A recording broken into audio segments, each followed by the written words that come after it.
How's it going, everyone? We're back here in the shop doing some more work on this 944 Safari project.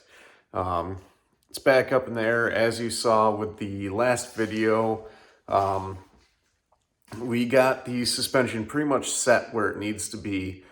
It took some playing around in the rear end to get the ride height correct and to figure out how to accurately index the torsion bars. If you haven't watched those videos, I highly suggest you go and watch them.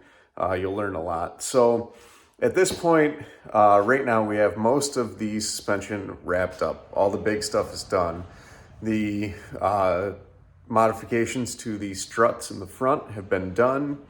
The lift blocks are installed with the longer hardware. Modifications to the bottom of the struts have been done. The rear, we have the larger torsion springs in, and we have re-indexed them to get the proper lift. We've adjusted the ride height to the maximum setting. And now I'm still working in the rear. I got some new shocks. Got the correct size shocks this time. Those Gabriel ones that I talked about in the last video were not correct. They were too long, and they were not going to work for this car. So I found some new ones, which I'll show you here in a little bit.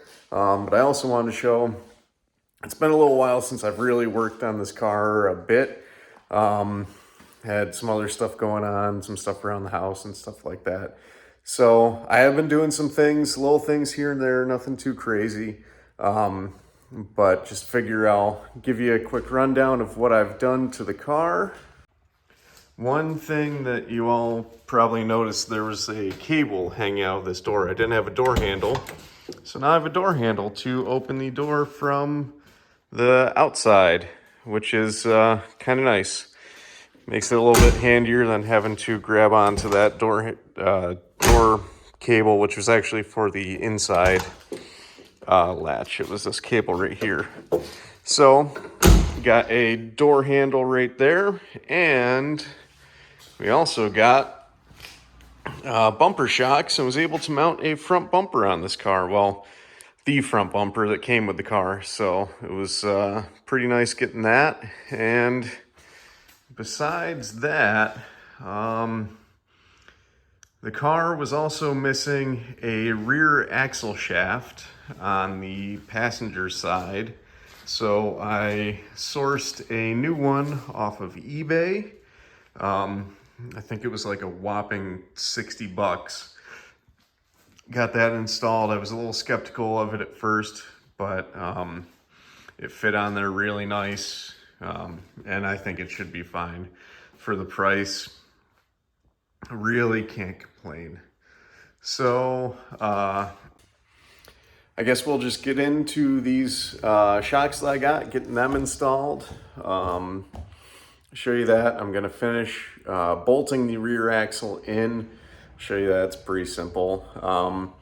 The shocks that I found and they're recommended to me, they do require a little bit of modification to get them to fit. It's really nothing major. But I'll show you the part number for the shocks, what they are, what you have to do to get them to fit in. It's really minor, and we'll go from there. So here we are. This is one of the original shocks off of the 944. And this is one of the newer ones that I got. These are KYB shocks. The part number on them is KYB 343385. I got these from Rock Auto. I think they were like 27 bucks a piece, so still pretty cheap, pretty reasonable. And these do fit, they do work. I think they'll be great. And as you can see here, the top on the new one is wider than the old, and the bottom is, it's tough to see here, but the bottom is actually a little bit narrower than the old one. So what I found is the top, it's pretty easy. I just trim the ends of this to match the width of the old one. And on the bottom, I found that these washers that are about 145 thousandths thick, so 0.145 thick, just over an eighth of an inch. One of these on either side makes it just about the same width as the old one. So I don't know exactly what these were from. I think they were spares from something that I had in my random bolt bin. But two washers, 145 thousandths thick. On either side will take up the slop on the bottom.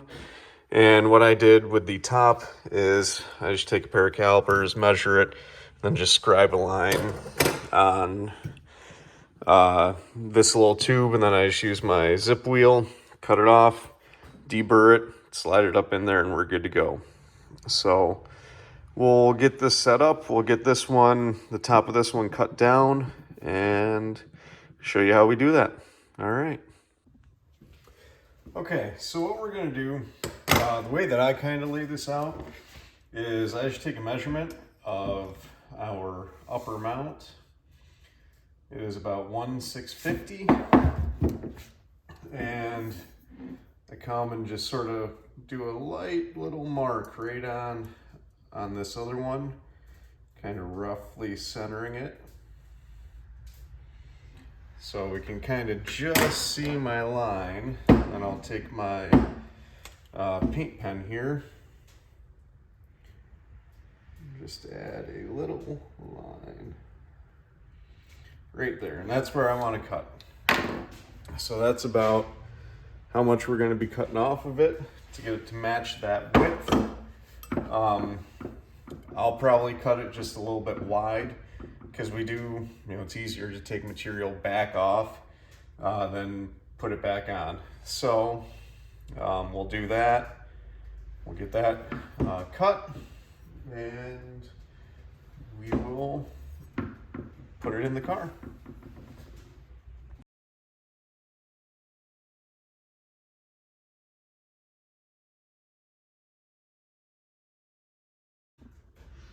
So we did get it cut down. You can see it's a lot narrower, but you can also see on this side I got it a little bit crooked. So what I'm going to do is I'm just going to hit that with my bench grinder and kind of straighten it out, all the while using my calipers as kind of a gauge. And as soon as it fits in that, I'll stop grinding and we'll be good to go.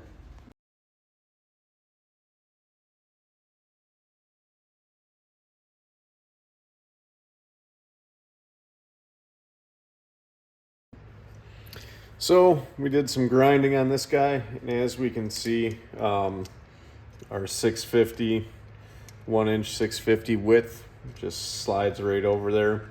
A little bit of clearance, so it'll be able to slide right up into the slot in the body for this, and we'll be good to go. So let's go slap it on the car. So putting the shock in is pretty simple. I'm sorry I already took the shock out of this side, so I can't show you taking it out, but it's pretty easy. There's two bolts that hold it, one at the top, one at the bottom. The nut and bolt goes through here. The nut's usually on this side. Is a 19 millimeter wrench or socket. Both sides, the nut and the head of the bolt are same size, 19 mil. The other spot that the shock goes is right down in there. That has another bolt that has 19 mil heads on the nut and bolt head. So you'll just need a 19 millimeter wrench and socket to get those out. But right now we'll get this guy back up in there. The shock itself on the top goes right up. Oh, this is difficult to show, but it goes right up in there. This is where the top of the shock goes. So and that's just past the body mount for the rear suspension deal. It goes right up in there. Bottom goes in the trailing arm. Pretty simple. So we'll get this up in there and I'll show you what it looks like.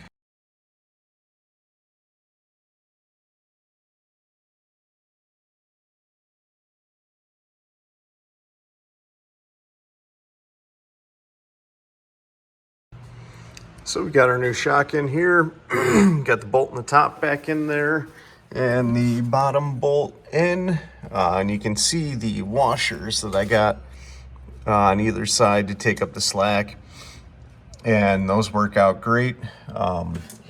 One thing you might have to do to get the bottom bolt in is compress the shock a little bit to get the holes to line up, because the shock will be longer than the control arm.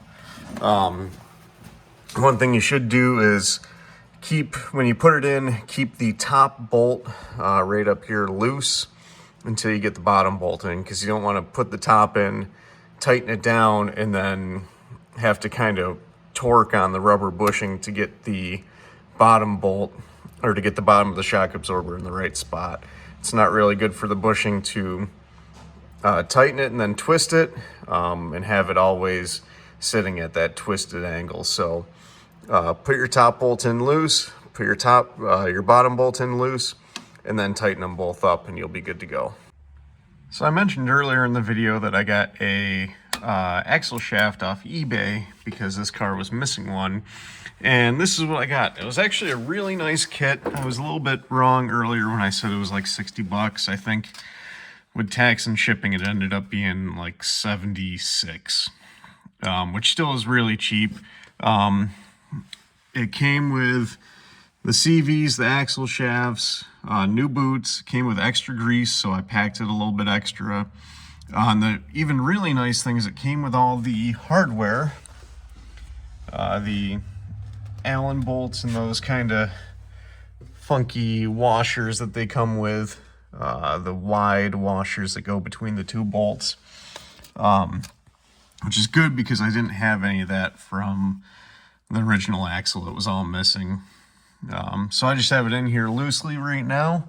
I'm going to go and tighten up all the bolts, and the back of this should be pretty good. The other thing that I found, and it took me a while to realize, you'll see right there is actually the mount where the sway bar is supposed to go.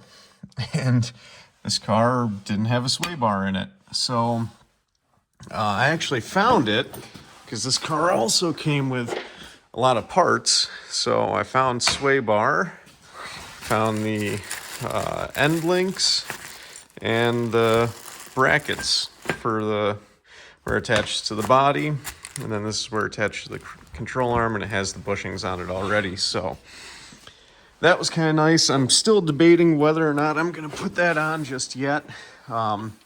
I probably will. I might play around with it a little bit without it, just to see how it does off-road, giving it a little bit more flex and stuff, but I probably will end up putting it on. And if I do, you'll see that in a future video. But let's get this axle shaft tightened up and call the back a wrap for right now.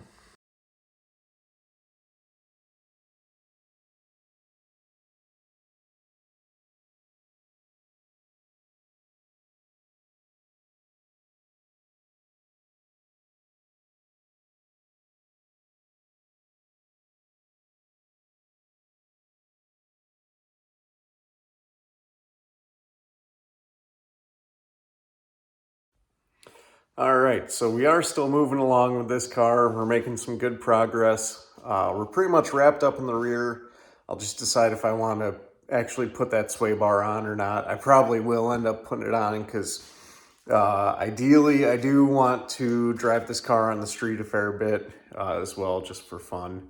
But so we're moving along. I do have some other stuff coming up for this car.